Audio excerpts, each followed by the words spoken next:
Okay, so we're starting off from last week where we talked about Quervain's tenosynovitis stuff. So Clarissa we have here today. We're going to go through some treatment and some exercise things that you can do, as well as what we do in the office with this. So if Clarissa's dealing with some wrist and then maybe some pain that kind of refers up into the forearm here, the first thing that we want to do, we're going to drop that down. The first thing that we want to do is we want to address any restrictions or any adhesions within these muscles, these tendons coming through here. So obviously we want to address what we talked about last week is the abductor pollicis longus and the extensor pollicis brevis. So a treatment that we like to use is active release technique.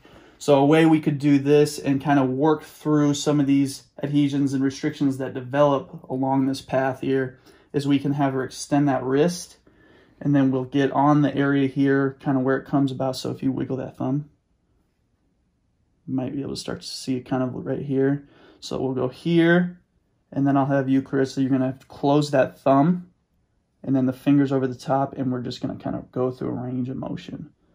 And we'll do 3 or 4 passes of that.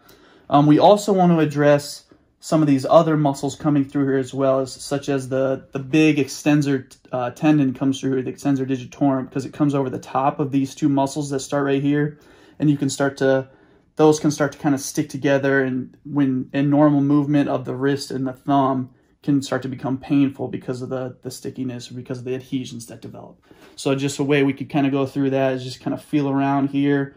We're going to go here, and then you're going to extend that elbow and then bend that wrist down and go through there. So a few passes with that, kind of addressing everything through there. We can also take out one of these tools here just to kind of get in some of the nooks and crannies of these tendons that kind of come through here. It's hard to really get on this area through here. So if we can take some of this, get some cream, and just kind of scrape through this area here to address those tendons more specifically.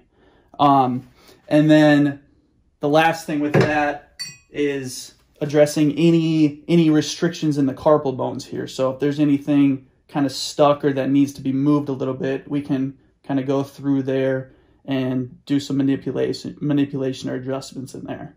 So that's kind of treatment, how we would address some of this in the office. First thing with this though, if it's kind of an acute condition, if it just came up, ice and avoiding any of the provoking movements is going to be your best option. But once we kind of pass that stage and we get into the stretching and strengthening stuff, I can show you a good little stretch for this area where it's going to start to put some length into here and just prevent some of this stuff from getting tight and locked up again. So what you're going to do, Chris, is you're going to go here. You're going to bring that arm out there. Okay, then you're going to take that other hand and you're going to wrap it over, and you're going to interlock those fingers. And then you're going to pull it this way, and you're going to rotate it up towards that ceiling. And what you want to feel with this is a nice general stretch kind of through the backside here. You feel that? Yeah. So if we show you on the other side, a different way to do this stretch is you can go put your hand in there, and you're just going to rest it right on the table here. So about there. I'm going to turn that there. And then all you're going to do is you're going to lean backwards with your body.